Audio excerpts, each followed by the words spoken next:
Welcome to BNP TV. Today we're joined with David Hannam, the Deputy Treasurer of the BNP. My name is James North, and we're just going to do a short interview with you today, Dave, if that's okay. Yeah, that's great, James. Thanks. Dave, really the first question on, I'm sure, everyone's mind is, how did you first get involved with the BNP? How did you first, come about? Well, for my younger age, I guess I'm 27, therefore you wouldn't expect such a lengthy period of membership in the BNP, but I've actually been involved for 11 years.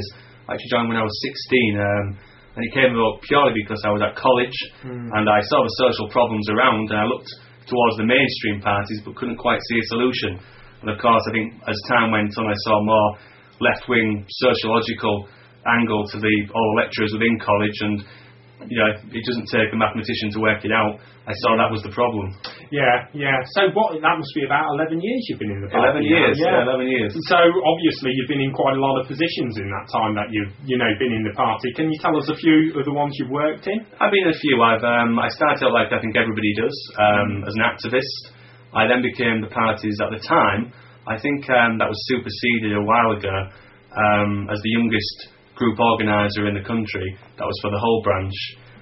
I took on the fund holders role, and then eventually I moved on to become the party's full-time central accounts officer. This was a big job, a big undertaking. I was then given the role of Great White Records, which most people know about, which is the music label of the BNP. And then eventually I moved on to regional treasury, which is my current role, whereby I function all the finances of the groups and branches.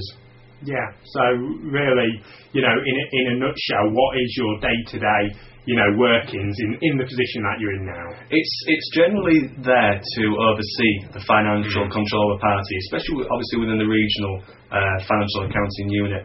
There's a lot of money, especially now with the party progressing so much. There's a huge increase in our turnover, and this obviously increases the controls necessary. So my job on a day-to-day basis is it's pretty boring. It's inputting, it's bookkeeping, it's controls, checks, but it's what keeps us legal. Yeah, of course. But I'm sure one of the main reasons a lot of people are, watching this interview right now, and one of the big questions people will have is, how are the party doing financially? Now the elections are over, that it must have been a great big expenditure. What are the books looking like? It is. Quite right now, bluntly, they're not looking good. It's nothing unusual. A party like ours that came out of this election with spending, I think, just over £500,000. Huge undertaking for a small party like the BNP. Never been done before. We come out bruised financially. It's not that surprising. In fact, every major political party comes out in debt at the end of a major election campaign. A political party nowadays isn't considered to be doing things right if they don't feel hurt and bruised by an election period. But we've got an improved infrastructure now for raising funds, far better internal staff control, management method. Therefore, as always, we come through these periods. But I think really what most people are looking at is the results with the two MEPs. To be quite frank, I would have seen us down to our last penny if it meant us getting those two MEPs elected. But, on the books, we're doing fine. We're recovering. Yeah. Okay, now obviously, everyone's heard the party obviously is audited. Yep. Can you tell us how the last audit went? The last submitted audit was 2007. Again, and it shows our growth. That was, our national turnover for central office was 566,000, thereabouts. And in fact, it had been reducing since 2004 in turnover, which was worrying, but not that unsurprising considering the economic recession that we've undergone.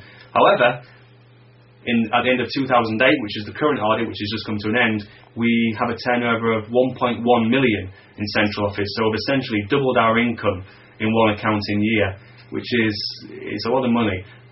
It's a big growth, and at the end of the day, we estimate for this year we'll probably take in 1.6 million.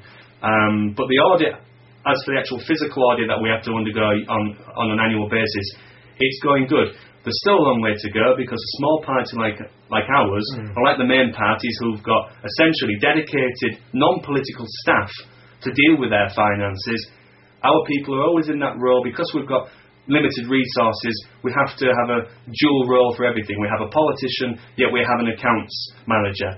And that's always going to be the problem for a small party. It's only now that we're actually starting to come out of that and employ professional people to do a professional job.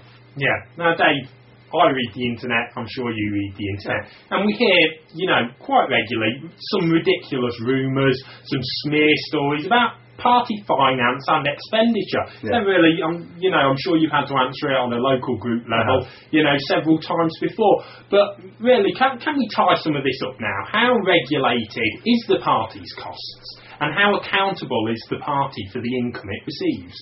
The party is governed by very strict guidelines on money that we receive. We can't get around that. It's impossible.